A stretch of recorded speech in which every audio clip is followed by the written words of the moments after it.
There are moments that define an entire lifetime.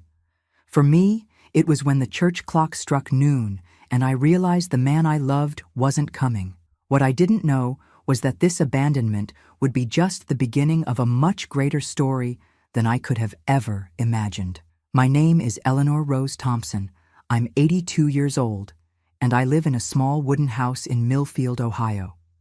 The same house my parents left me and where I raised my adopted daughter, Sarah, all by myself. The neighbors know me as Grandma Ellie, the lady who always has fresh cookies and wise advice for anyone in need. Few know, however, the pain and triumph that shaped my long life. Before I continue my story, I'd love to know where you're watching from today. Drop a comment below telling me your city or country. If this is your first time hearing one of my stories, please subscribe to the channel and give this video a thumbs up. It helps more people discover these real-life stories of struggle and triumph. Now, let me take you back to that fateful day in June 1964. It was June 12th, 1964. I remember every detail as if it were yesterday. The sky was the most perfect shade of blue, with just a few cotton candy clouds scattered about. The kind of day every bride dreams of. I was 21 years old, full of hopes and dreams, and about to marry Richard Miller, the handsomest boy in Lawrence County. We had been sweethearts since high school, and after he returned from his military service, he proposed with a small diamond ring that had belonged to his grandmother. I woke up that morning in my childhood bedroom, surrounded by my 3 bridesmaids, my sister Judy and my 2 best friends, Margaret and Dorothy.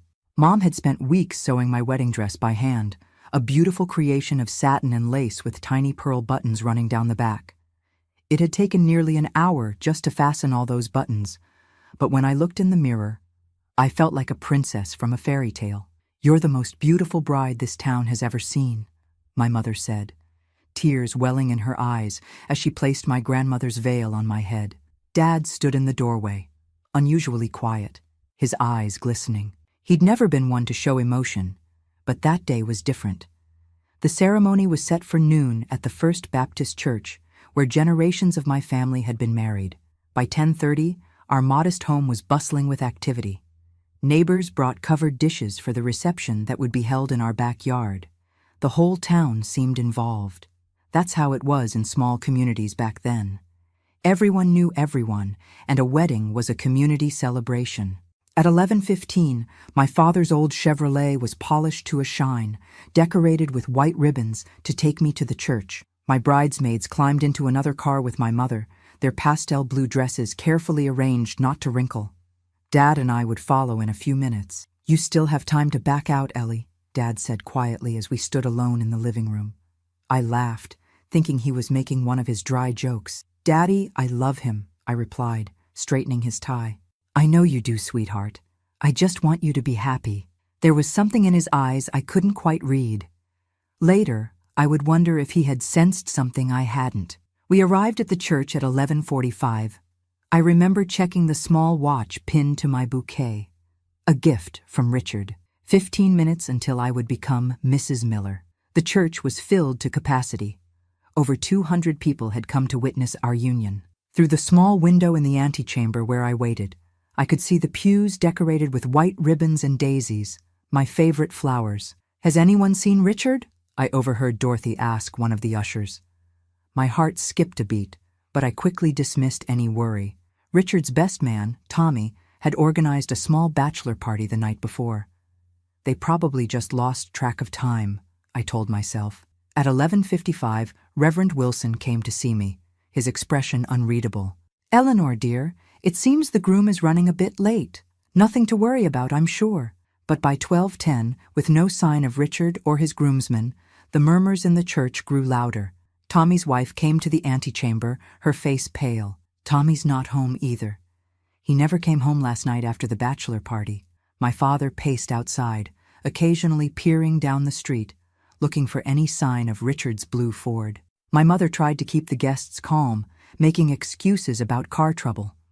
By 12:30, Reverend Wilson suggested we delay the ceremony. "These things happen," he said kindly, but I could see the concern in his eyes. This wasn't just being fashionably late. At 1 p.m., Richard's mother, Mrs. Miller, burst into tears. Something must have happened to them, she sobbed. My Richard would never do this. But as 2 p.m. approached, and with the church getting uncomfortably warm in the June heat, the truth became impossible to ignore. Whispers turned into open conversations. Mr. Miller had gone to check Richard's apartment and found some of his clothes missing. Tommy's wife discovered their savings account had been emptied the day before. I sat frozen in the antechamber, my beautiful dress suddenly feeling like a costume in some cruel play. My bridesmaids tried to comfort me, but their words didn't register. All I could think was, how could he do this? What did I do wrong? Was there someone else? My father finally entered the room, his face a mask of barely controlled anger. Eleanor, honey, I think it's time we tell everyone to go home. In that moment, something inside me broke. The carefully constructed future I had planned, our little house near the park, the children we would have, the Christmas mornings and summer picnics, all of it crumbled like a sandcastle hit by a wave. Reverend Wilson made the announcement, his voice somber. It appears there will be no wedding today. Please join us in keeping Eleanor and both families in your prayers during this difficult time. The pity in the eyes of our guests as they filed past me was almost worse than the abandonment itself. Some awkwardly offered condolences as if at a funeral. Others couldn't look me in the eye at all. My mother's friends quickly dismantled the reception in our backyard, wrapping up food that would go uneaten, taking down decorations that had been hung with such joy just hours before. That evening, as I sat in my bedroom still wearing my wedding dress, unable to bear the thought of taking it off and admitting the day was real, Sheriff Jenkins came to our door. Richard's car had been found at the bus station in Columbus. The attendant remembered selling tickets to 2 young men heading to New York City the previous night. They had paid in cash. I'm sorry, Eleanor, Sheriff Jenkins said, his hat in his hands. It looks like they planned this. We can file a report, but he didn't need to finish. There was no crime in leaving someone at the altar, only the crime against a heart. That night, I cried until there were no tears left. My mother sat beside me, stroking my hair as she had when I was a child with a skinned knee or a broken toy. But this wasn't a hurt that could be kissed away. Why, Mama? I kept asking through my tears. Why would he do this? She had no answers. None of us did. The days that followed were a blur of shame and pain. Our telephone rang constantly, sometimes with well-meaning calls of support, more often with people fishing for gossip. My father disconnected it after the 3rd day.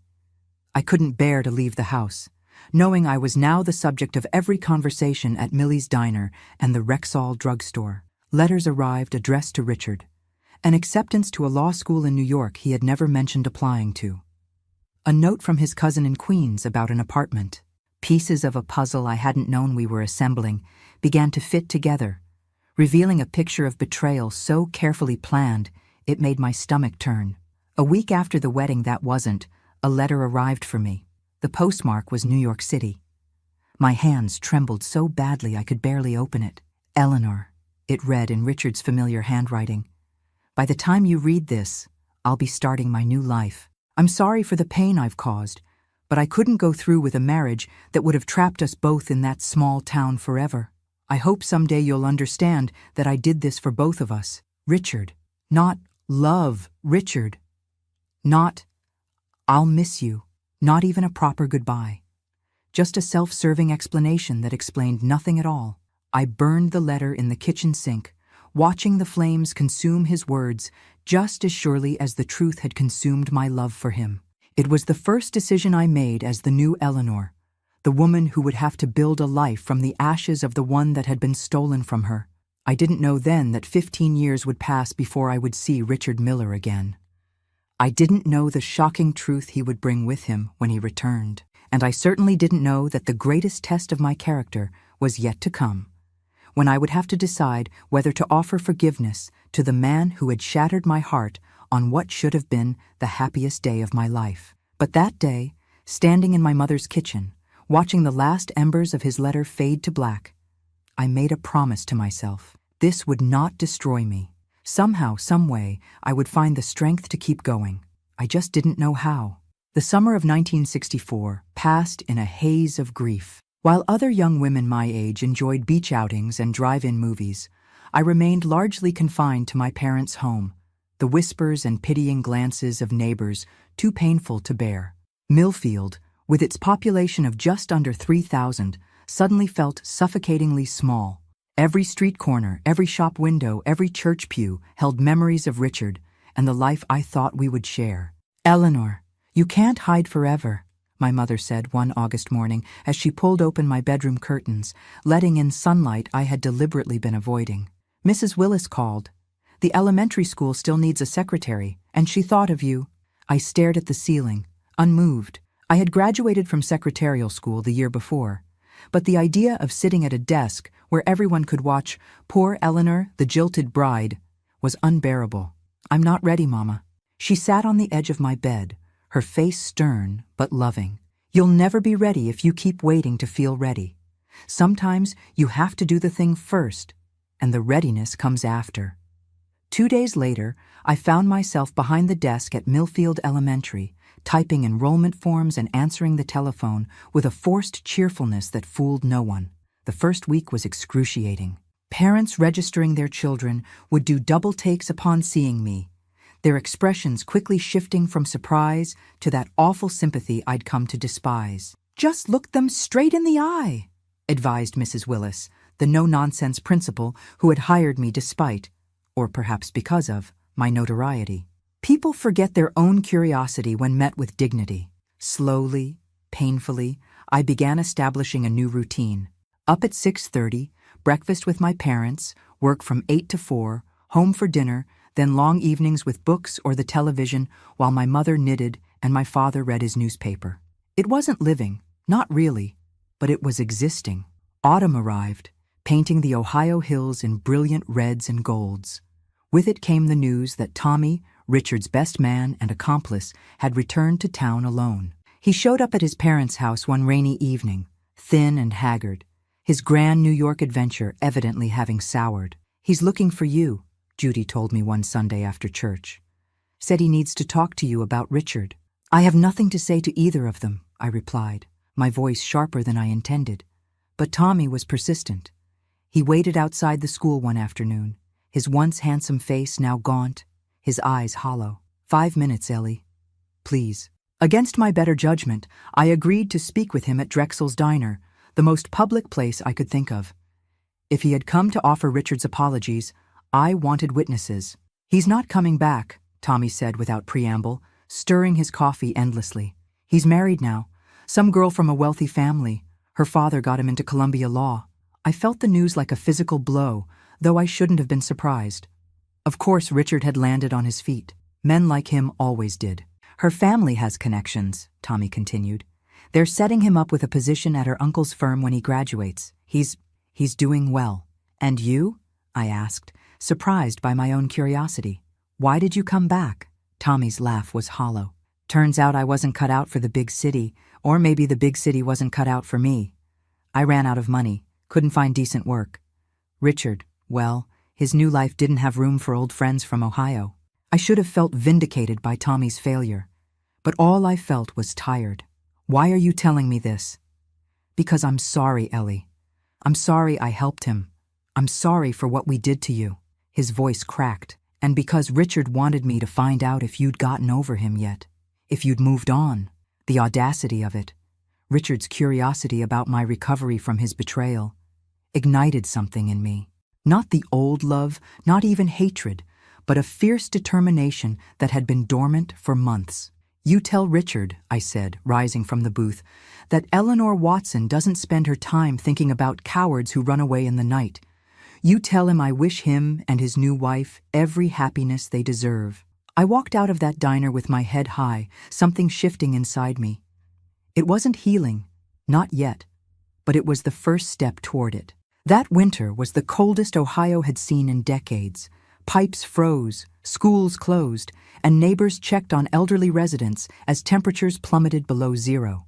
In January 1965, a devastating ice storm left many in Millfield without power for nearly a week. My parents and I took in the elderly couple next door, the Harrises, whose home had become dangerously cold.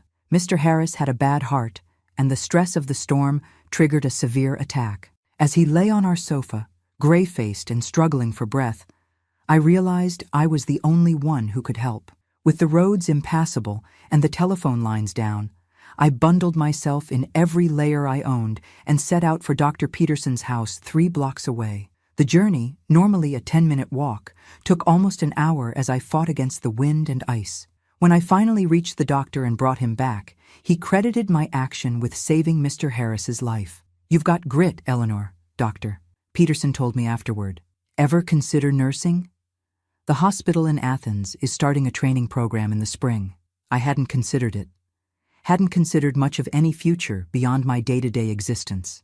But something about the idea took root. Helping the Harrises had been the first time in months I'd felt something other than numbness or pain. When spring finally arrived, I enrolled in the nursing program, commuting the 20 miles to Athens each day. My parents were supportive, if surprised. No one in our family had pursued medicine before. "I'm proud of you, Ellie," my father said simply. Coming from him, a man of few words, it meant everything. Nursing school was demanding in ways I'd never imagined. The human body, with its intricate systems and vulnerable fragility, became my focus. There was no time for self-pity when learning how to dress wounds, administer medications, or comfort the dying. For the first time since Richard left, I went days without thinking of him. By 1967, I had completed my training and secured a position at Athens Memorial Hospital in the maternity ward. The irony wasn't lost on me, the abandoned bride now helping bring new life into the world. But there was healing in it, too. Each tiny face, each new family formed, helped mend something within me.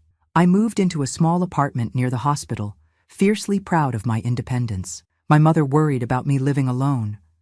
"A young woman needs protection," she'd say, but I found strength in solitude. My shifts were long and often draining, but purposeful in a way I'd never expected my life to be. The world outside of Millfield was changing rapidly. The evening news brought images of Vietnam, of protests and cultural revolutions that seemed to be happening in a different universe from my structured days of rounds and charts. Yet even our small corner of Ohio couldn't remain untouched by the tumult of the times. In late 1968, the hospital received its first casualties from Vietnam, local boys shipped back with injuries too complex for military hospitals to handle. Their broken bodies and haunted eyes affected me deeply. I volunteered for extra shifts on the veterans' ward, drawn to their suffering in a way I couldn't fully explain. "You're good with them, Doctor," Matthews commented one evening as I coaxed a young soldier, barely older than I had been on my wedding day, to eat. "They respond to you." "I understand what it's like when the future you counted on disappears," I replied, surprising myself with the candor. Dr. Matthews, James, became a friend during those long nights on the ward. He was a decade older, divorced, dedicated to his work to the exclusion of almost everything else. We shared coffee during breaks, occasionally a meal after our shifts. He never pushed for more, and I appreciated his respect for the walls I'd built around myself. "You ever think about what's next, Eleanor?" he asked one night as we watched a thunderstorm from the hospital cafeteria windows. "After the hurt fades?" I considered his question seriously. "I think this is what's next. This work, these patients. That's all?" I shrugged. "That's more than I thought I'd have 4 years ago." The spring of 1969 brought tragedy to Millfield when a school bus carrying children home from a field trip crashed into Hooper's Creek during a flash flood. The hospital mobilized every available staff member as ambulances brought in the injured children and their chaperones. I worked 36 hours straight, moving from patient to patient in a fog of exhaustion and determination. Among the most severely injured was 10-year-old Sarah Collins, a small, dark-haired girl who had lost both parents the year before and was being raised by an elderly grandmother. The accident had left her with a broken leg, internal injuries, and no surviving family when her grandmother suffered a fatal heart attack upon hearing the news of the crash. Sarah's case affected me profoundly. I spent my breaks sitting with her, reading stories, combing her tangled hair. When she asked, her voice small, what would happen to her now, I had no answer. "The state will find a good home for her," the social worker assured me. "But with her injuries and age, it might take time. Foster care, most likely." The thought of this fragile child, already so damaged by life, entering the foster system struck me as unbearably cruel.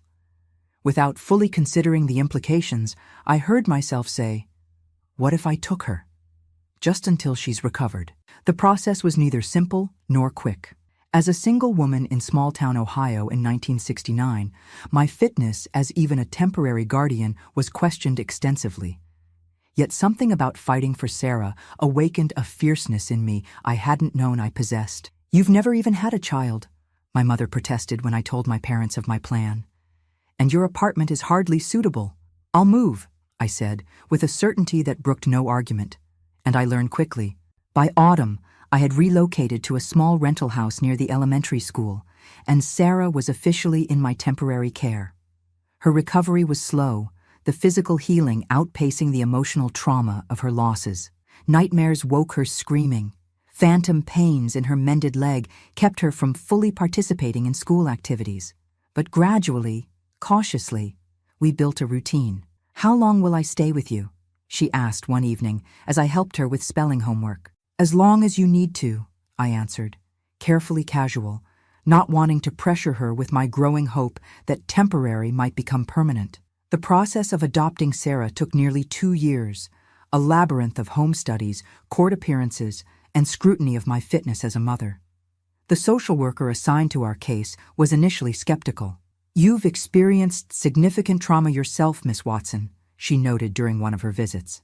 "Are you certain you're emotionally equipped to raise a traumatized child?" "I think I'm equipped precisely because I understand trauma," I replied, "and because I know life continues afterward." In May of 1971, the adoption was finalized. Sarah Watson, no longer Collins, became legally my daughter, though she had claimed that place in my heart long before. The courtroom was filled with supporters, my aging parents, colleagues from the hospital, even Mrs. Willis from the elementary school. "Well done, Eleanor," James whispered, as we celebrated afterward at a small gathering at my house. "You've created something beautiful from pain." Sarah's presence transformed my life in ways I could never have predicted. Through her, I formed connections with other parents, joined the PTA, hosted sleepovers that filled my quiet house with girlish laughter. The whispers about "poor Eleanor left at the altar" gradually faded, replaced by "Sarah's mom" or "Nurse Watson." The years passed with the rhythm of a child growing. School concerts, science projects, first crushes, teenage rebellions. I continued working at the hospital, eventually becoming head nurse of the maternity ward. My relationship with James evolved into a deep friendship that occasionally verged on something more, though neither of us seemed willing to risk defining it further. By 1979, Sarah was 20, a sophomore in college, studying education with plans to become a teacher. My parents had both passed away, leaving me their house in Millfield, which I kept but rented out, preferring to stay in the home where Sarah had grown up. Life had settled into a pattern I found satisfying, if not exactly exciting. And then, on a rainy April afternoon as I returned home from a shift at the hospital, I found him sitting on my porch steps, older, grayer at the temples, but unmistakably Richard Miller. 15 years after he had disappeared from the church, the man who had broken my heart had returned to Millfield, and with him, a truth that would shake the foundations of the life I had so carefully rebuilt. I stood frozen at the bottom of my driveway, rain plastering my nurse's uniform to my skin, my umbrella hanging uselessly at my side. 15 years had changed him, silver threaded through his once jet-black hair, lines etched around his eyes. But I would have recognized Richard Miller anywhere. The boy who had haunted my dreams and shaped the course of my life sat on my porch steps, his expensive suit soaking in the April downpour. "Hello, Eleanor," he said, rising slowly as if his body ached. His voice was deeper than I remembered, carrying the polished accent of New York's elite that had replaced his Ohio drawl. 1,000 emotions crashed through me, shock, anger, curiosity, and underneath it all, a strange sense of calm. I had imagined this moment countless times in those early years, rehearsed cutting speeches that would bring him to his knees with remorse. But standing there, water dripping from my hair into my eyes, I felt only a dull surprise at my own composure. "You're trespassing," I said flatly, walking past him to unlock my front door. I stepped inside, but didn't close the door, an invitation he didn't deserve, but that my ingrained politeness couldn't withhold. He followed me into the small living room where Sarah's college textbooks lay scattered across the coffee table alongside my nursing journals. His eyes took in the modest furnishings, the framed photographs of Sarah from infancy to graduation, lingering on a recent Christmas picture of the two of us laughing by the tree. "Your daughter?" he asked, gesturing toward the photos. Yes, I didn't elaborate. Whatever his reason for appearing after 15 years of silence, he hadn't earned the right to Sarah's story. I went to the kitchen, methodically filling the percolator and setting it on the stove. The familiar ritual steadied my hands, gave me something to focus on besides the ghost from my past standing awkwardly in my living room. "You look well," he offered as I returned with 2 mugs of coffee. I laughed, a short, humorless sound. "What are you doing here, Richard? Surely you didn't travel all this way to comment on my appearance." He accepted the coffee but didn't drink, instead cradling the mug between his palms as if seeking its warmth. Outside, the rain intensified, drumming against the windows. "My wife died," he said abruptly. "Cancer, 3 months ago." "I'm sorry for your loss," I replied automatically, the words I'd spoken to countless grieving families at the hospital over the years. And I was sorry that anyone should face that particular pain, even him. "We had a good marriage," he continued. 15 years, no children. She was kind, better than I deserved. I waited, sensing there was more. Richard had always had a flair for the dramatic, for building up to revelations. When she was diagnosed, terminal from the start, she made me promise something. He looked up, meeting my eyes directly for the first time. "She made me promise to make things right with you." "There's nothing to make right," I said coolly. "What's done is done. We've both built lives that took us in different directions." "That's not entirely true, Eleanor." His voice dropped, almost a whisper. "I haven't been honest with you about why I left." Part of me wanted to stop him there, to preserve the narrative I'd constructed over 15 years, that Richard had simply been a coward, seduced by the bright lights of New York and the promise of wealth. That explanation had been painful, but comprehensible, something I could package neatly and set aside. But another part, the nurse who had learned to face difficult truths, the mother who had taught Sarah the value of honesty, recognized that whatever Richard had come to say, I needed to hear it. "Go on," I said. Richard set down his untouched coffee and reached for the briefcase he'd brought with him. From it, he withdrew a thick manila envelope, softened at the edges as if it had been handled often.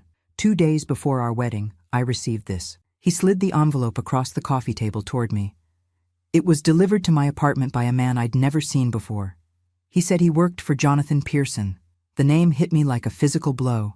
Jonathan Pearson had been Millfield's wealthiest resident, owner of the textile mill that employed half the town, including my father. A powerful man with a reputation for ruthlessness in business and pleasure alike. With trembling fingers, I opened the envelope. Inside were photographs, grainy, black and white, but unmistakably showing a young woman with a much older man in various compromising positions. The woman's face was clearly visible, my mother. "There were 50 more like those," Richard said quietly as I stared in horror at the images. "And documents, financial records showing your father had been embezzling from the mill for years. Pearson's man made it very clear. If I married you, these would be made public. Your father would go to prison, your mother's indiscretions would be known to everyone in town." My head spun. My father, honest to a fault, who counted every penny of change at the grocery store, a thief? My mother, pious, proper, who considered dancing too risque, involved with Pearson. It seemed impossible, absurd. "This is a lie," I whispered, pushing the envelope away. "A cruel fabrication." Richard shook his head slowly. "I thought so too at first. I confronted Pearson the next day, told him I would go to the police, expose his blackmail attempt. He laughed in my face, said he owned half the police department in the county." He paused. Then he showed me more evidence. Dates, amounts, bank account numbers, your parents' signatures. It was compelling. "Why?" I managed, my voice barely audible. "Why would Pearson do this?" Richard's jaw tightened. "Because I had refused to sell him my grandfather's land, the 100 acres outside town that bordered his property. He wanted to expand the mill, and I was the obstacle. He made it clear, give up you and the land or watch your family be destroyed. The pieces began falling into place.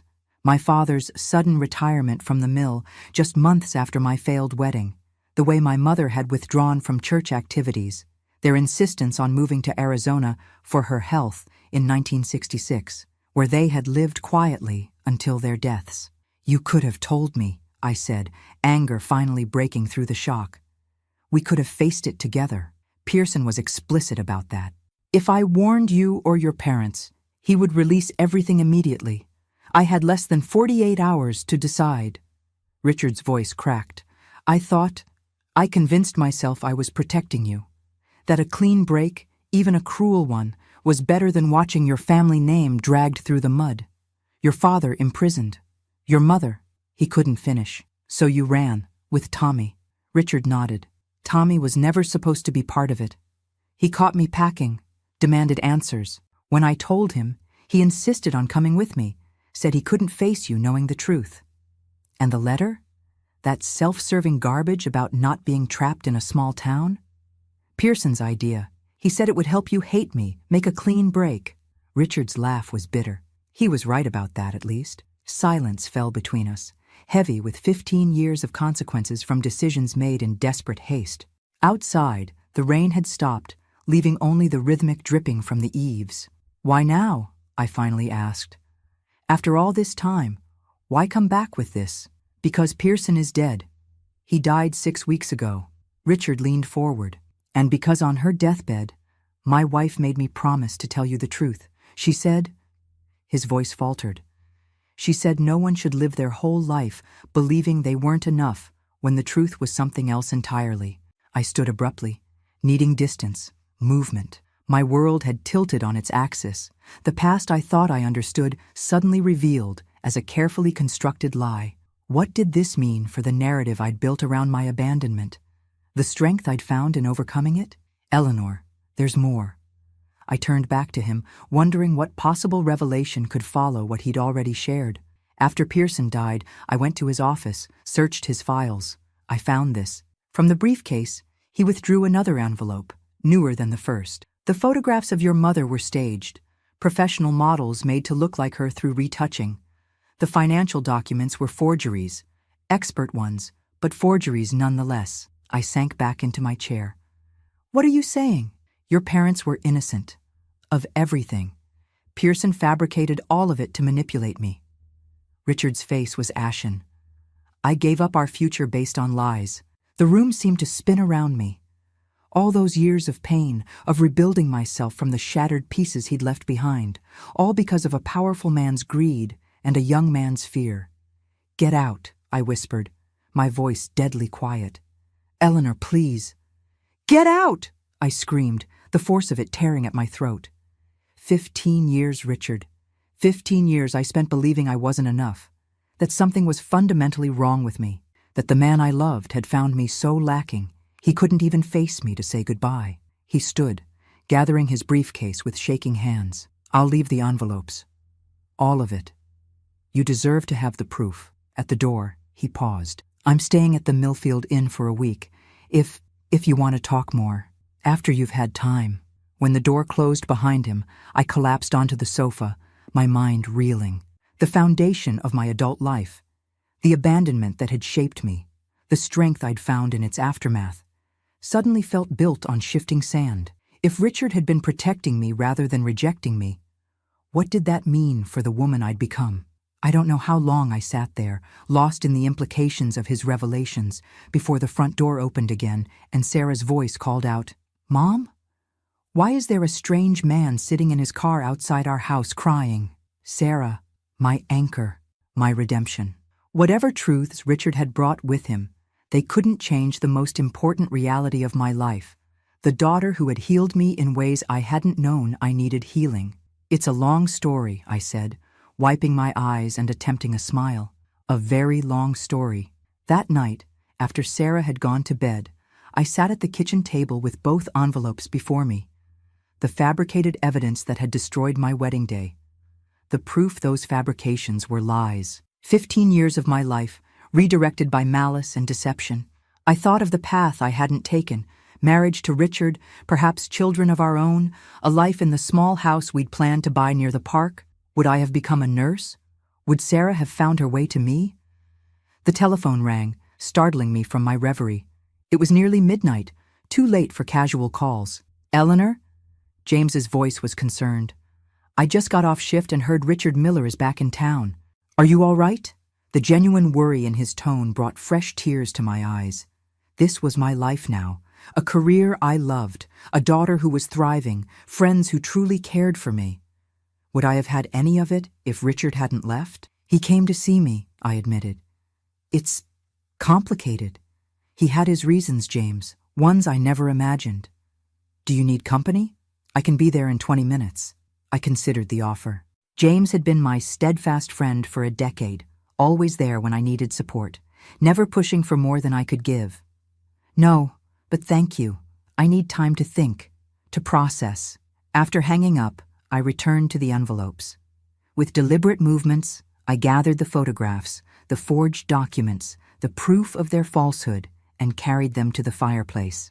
One by one, I fed them to the flames, watching as the lies that had shaped 15 years of my life curled and blackened and finally disintegrated into ash. The truth, I realized, was both simpler and more complex than the story I'd told myself. Richard hadn't rejected me. He'd been manipulated into believing he was protecting me. My parents hadn't been the people I thought, but neither had they been the people Pearson painted them as. And I had built a life on the foundation of an abandonment that was both real in its impact and false in its motivation. As the last document turned to cinders, I made a decision. Tomorrow, I would go to the Millfield Inn. Not to forgive Richard. I wasn't sure forgiveness was possible for 15 years of absence. But to understand, to hear the full story, to learn what had become of the boy I had once loved enough to marry. And perhaps, in that understanding, I might find a way to reconcile the woman I had become with the woman I might have been, and discover they weren't as different as I had always believed. The Millfield Inn hadn't changed much since its construction in the 1920s. The same faded burgundy carpet in the lobby, the same oak registration desk polished to a high shine, the same slightly musty smell that greeted me as I pushed through the revolving door. The elderly clerk recognized me immediately. "Nurse Watson, is everything all right?" His concern was genuine. In a town this size, the head maternity nurse typically only visited the inn when a guest had taken ill. "Everything's fine, Mr. Chambers. I'm here to see Richard Miller. Could you ring his room, please?" His eyebrows shot up, but to his credit, he said nothing as he dialed the room. Small towns have long memories, and my abandoned wedding was still the stuff of local legend. 5 minutes later, I sat across from Richard in the inn's nearly deserted tea room, a pot of Earl Grey between us growing cold. He looked as if he hadn't slept, dark circles beneath his eyes, his usually immaculate appearance slightly disheveled. "I didn't expect to hear from you so soon," he admitted. "Or at all, honestly." I wrapped my hands around my teacup, drawing strength from its warmth. "I burned the envelopes last night, all of it." Alarm flashed across his face. "But the proof?" "I don't need proof, Richard. I've lived with one version of the truth for 15 years. I'm not interested in preserving another version on paper." I met his gaze steadily. "What I want is to understand. Everything. From the beginning." For the next 2 hours, as the spring sun climbed higher in the sky and the tea room slowly filled with the lunch crowd, Richard told me the complete story. The days after Pearson's messenger delivered the envelope. His desperate attempts to verify the contents, the veiled threats against not just my family, but me personally. He knew people in New York, Eleanor. Powerful people.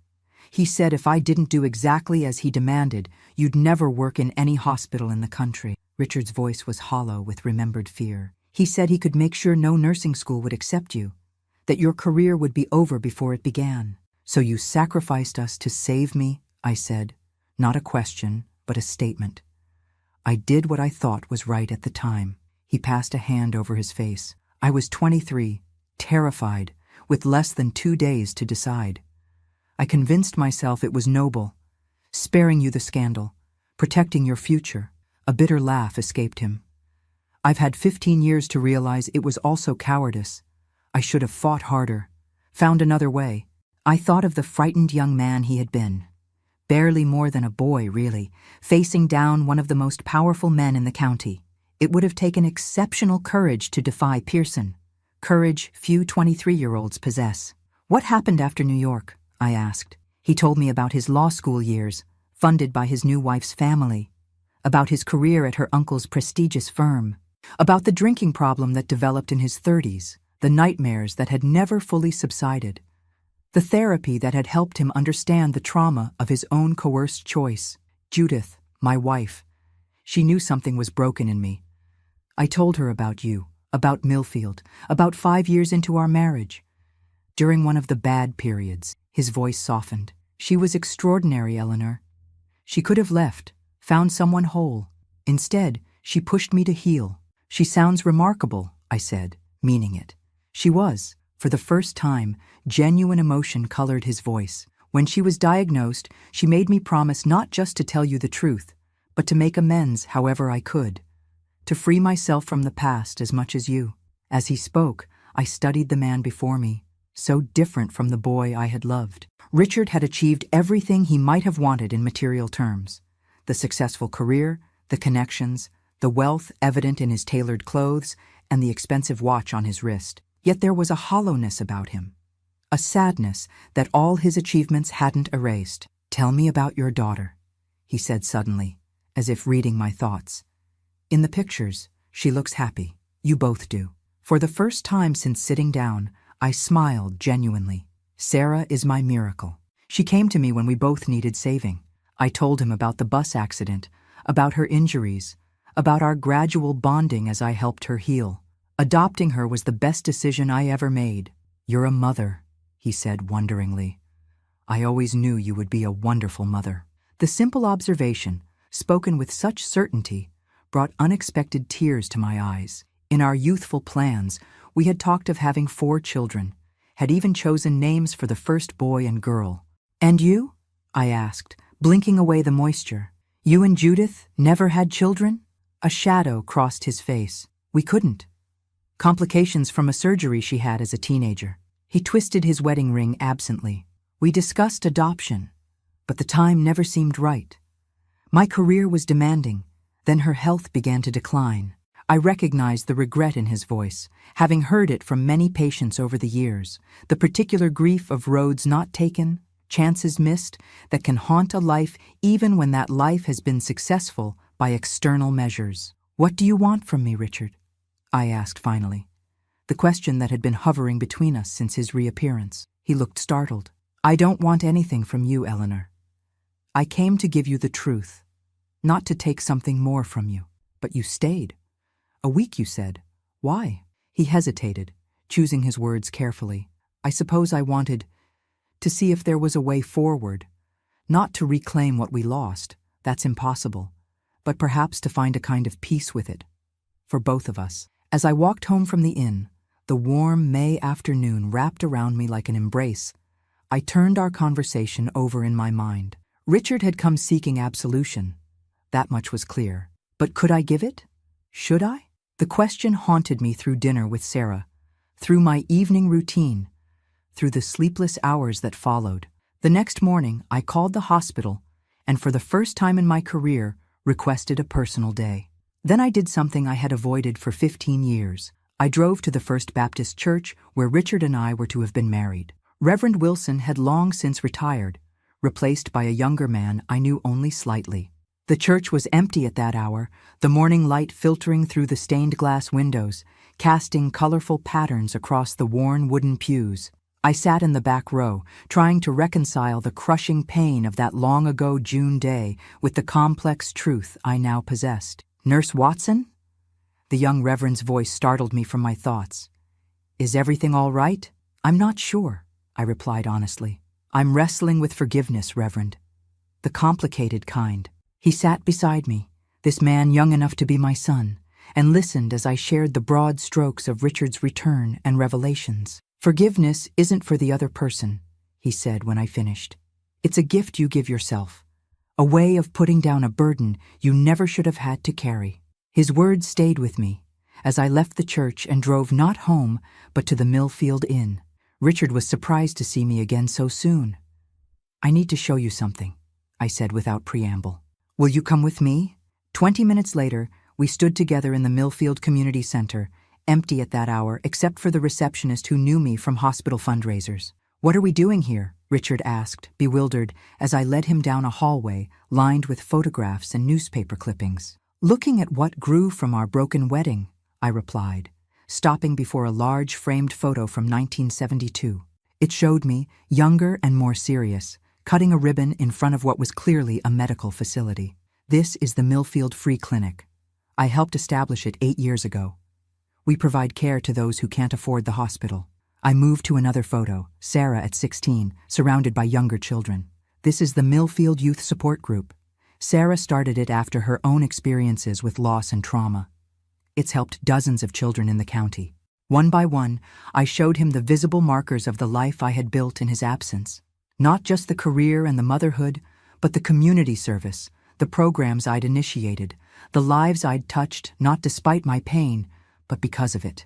"You see," I said finally, turning to face him, "what happened between us didn't just shape who I became. It rippled outward, touching others. I needed you to see that before we could talk about forgiveness." Understanding dawned in his eyes. "You're saying good came from what happened, from what I did. I'm saying life is more complex than villains and victims, Richard. What Pearson did was unquestionably wrong. What you did was human, flawed, misguided, but ultimately understandable." I took a deep breath. "And what I did afterward, the woman I became, the choices I made, those belong to me. Not to you, not to Pearson, to me." We walked in silence to the small park across from the community center, sitting on a bench beneath a flowering dogwood. A group of children played nearby, their laughter carrying on the spring breeze. "I think I've spent 15 years waiting for absolution," Richard said finally. "From you, from myself, even from Judith, though she never blamed me." He turned to face me.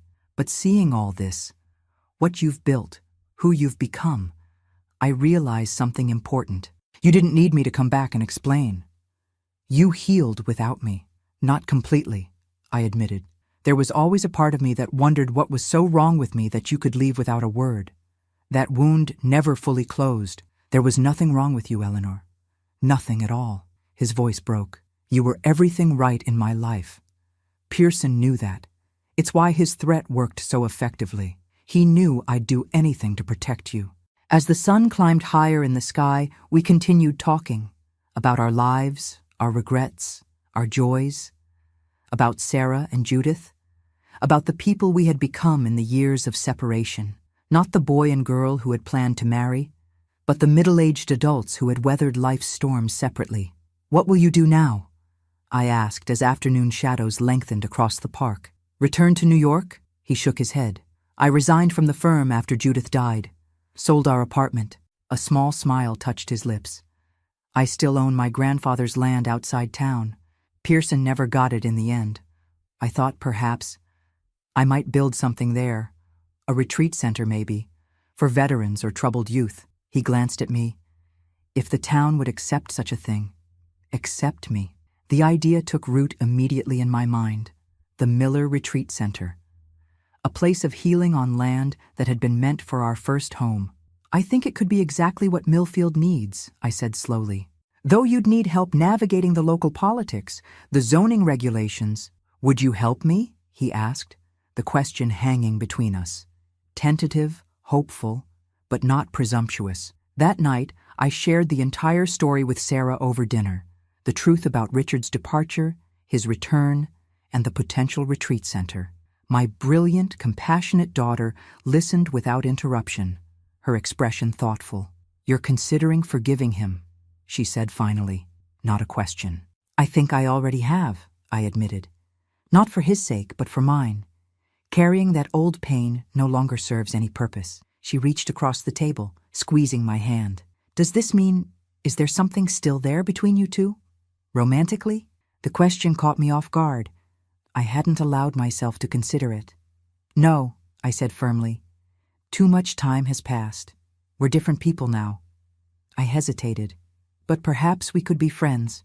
professional colleagues at least. Sarah's eyes, so perceptive, saw more than I was ready to acknowledge. Mom, in all the years I've known you, you've never let anyone close. Not romantically. Not even James, who's clearly been in love with you forever. That's not. It is, she interrupted gently. You built walls after Richard left. Good, strong walls that kept you safe, but also kept you isolated in certain ways. She squeezed my hand again.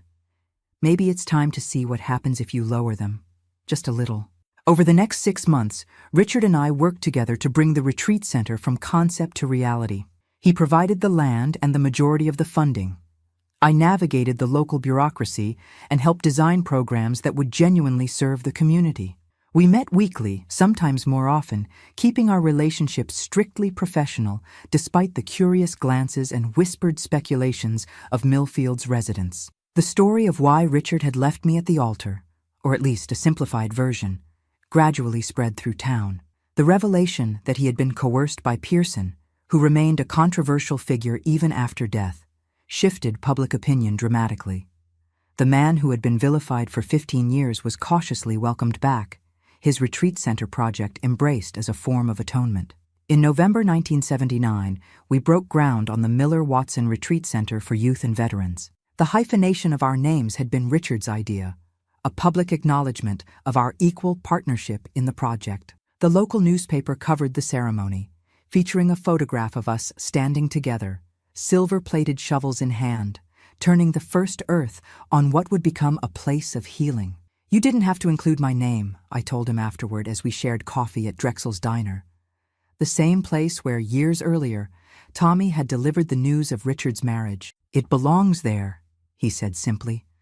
This center exists because of our shared history, the good and the bad of it. As winter descended on Millfield, transforming the retreat center construction site into a wonderland of snow and skeletal trees, something shifted between us. Our meetings began extending beyond professional discussions into dinners, walks, shared memories. We were careful, both still raw from our pasts, Richard mourning Judith, me cautious about dismantling the independence I had built. Sarah watched these developments with a knowing smile, but said little, busy with her senior year of college and preparations for her student teaching assignment.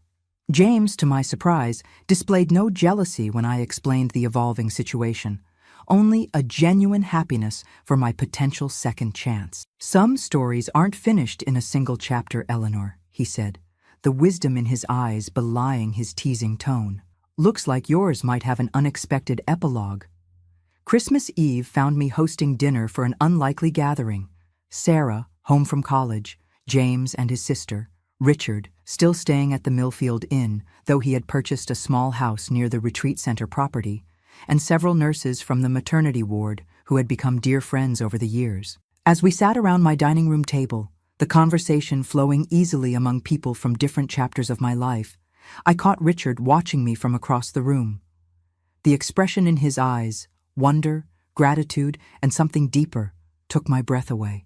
Later, as the party wound down and guests departed into the snowy night, Richard lingered, helping me clear dishes despite my protests. I have something for you, he said, retrieving a small package from his coat pocket. An early Christmas gift, if you'll accept it. The box was old, covered in faded blue velvet. Inside lay not a ring, as I had momentarily feared, but a delicate silver locket. When opened, it revealed a miniature photograph on one side, the community center with its various program photos, and on the other, tiny engraved words, "From endings come beginnings." It's beautiful, I whispered, genuinely touched by the thoughtfulness of the gift. There's more, he said, and from his pocket produced an envelope. Inside was a formal invitation to the opening gala of the Miller-Watson Retreat Center, scheduled for June 12, 1980. The date registered immediately, what would have been our wedding day, 16 years later. Is that date deliberate? I asked, my voice steady, despite the emotion rising within me. Very, he admitted. I thought, perhaps, we could replace the memory of what was lost with the celebration of what was found. He touched the locket now resting against my collarbone. New beginnings. Standing in my kitchen, dishes half cleared, Christmas lights twinkling in the window, I realized we had come full circle. not to reclaim what was lost. That innocent love between two young people had disappeared as surely as the boy and girl we had been, but to create something new, something tempered by experience, strengthened by suffering, made more valuable by its cost. "I'd like that," I said simply. In the months that followed, as winter yielded to spring and the retreat center neared completion, Richard and I continued our careful dance, professional colleagues evolving into friends, and perhaps, someday, into something more. There was no rush, no pressure. We had both learned the hard way that life rarely follows the paths we plan for it. The day of the gala arrived, bright and clear, identical to that long-ago June day when I had waited in vain at the church. But now, instead of a disappointed bride, I was a woman fully realized, standing proudly beside the man who had once abandoned me as we welcomed the community to celebrate not a marriage, but a joint creation born from our shared pain. Sarah, resplendent in a blue dress nearly the same shade as my long-ago bridesmaids had worn, served as hostess, charming potential donors and community leaders with her natural warmth. James came as my friend, genuinely supportive of the new path opening before me. The retreat center itself, with its rustic yet elegant design, expansive grounds, and carefully designed therapeutic spaces, exceeded even our ambitious vision. As the evening drew to a close, Richard took the small stage we had erected for the occasion. The crowd quieted, champagne glasses raised in anticipation of a final toast. 16 years ago today, he began, his voice steady despite the emotion visible in his eyes, I made the biggest mistake of my life. A choice born of fear and manipulation that hurt the person I cared for most deeply. Murmurs rippled through the crowd. Many knew our story, but hearing it acknowledged so publicly was unexpected. But standing here tonight, looking at what has grown from that painful seed, this center, yes, but more importantly, the extraordinary woman Eleanor became, the lives she has touched, the community she has served, I can't help but marvel at how our darkest moments can lead to the greatest light. He raised his glass. To Eleanor Watson, whose capacity for growth, for service, and ultimately for forgiveness made this night possible. And to all of you who have supported her journey, and now this center. May it be a place of healing for generations to come. As applause filled the room, our eyes met across the crowd. In that moment, I understood the true meaning of forgiveness. Not a dismissal of past wrongs, but an acknowledgement that pain, properly channeled, can transform into purpose. That relationships broken beyond repair can still yield unexpected fruits. That sometimes, the longest journeys lead us not back to where we started, but to where we were always meant to be. The Miller-Watson Retreat Center opened officially the following day, welcoming its first group of Vietnam veterans struggling with what would later be recognized as PTSD. In the years that followed, it expanded to serve troubled youth, women escaping domestic violence, and families in crisis. Richard and I continued our careful rebuilding, first as friends, then gradually as more. Not a rekindling of our youthful passion, but the steady flame of mature love between two people who had seen the worst life could offer, and chosen to create something beautiful anyway. Sarah graduated with honors, became a teacher as planned, and eventually brought me the joy of grandchildren. 3 remarkable souls who know the full story of their grandmother's abandoned wedding and the retreat center that rose from its ashes. Now, at 82, looking back on a life that took so many unexpected turns, I can say with certainty what I tell every young person who comes seeking wisdom at the center. It's not the absence of pain that defines a good life, but what you build with it. Not the wrongs done to you, but how you transform them. Not the hearts that break, but the hearts that break and then, somehow, grow larger in the mending. If my story touched your heart today, please show your support by giving this video a thumbs up. It means the world to me to share these life lessons with all of you. Don't forget to subscribe to hear more true stories of heartbreak, resilience, and redemption from grandmothers who've walked difficult paths and found their way through. Hit that notification bell so you don't miss my next story. I promise it will be just as moving. And please, share your thoughts in the comments below. Have you ever had to forgive someone who deeply hurt you? What helped you find that forgiveness? I read every comment, and your stories inspire me. Until next time, this is Grandma Eleanor, sending you love and wisdom from my heart to yours.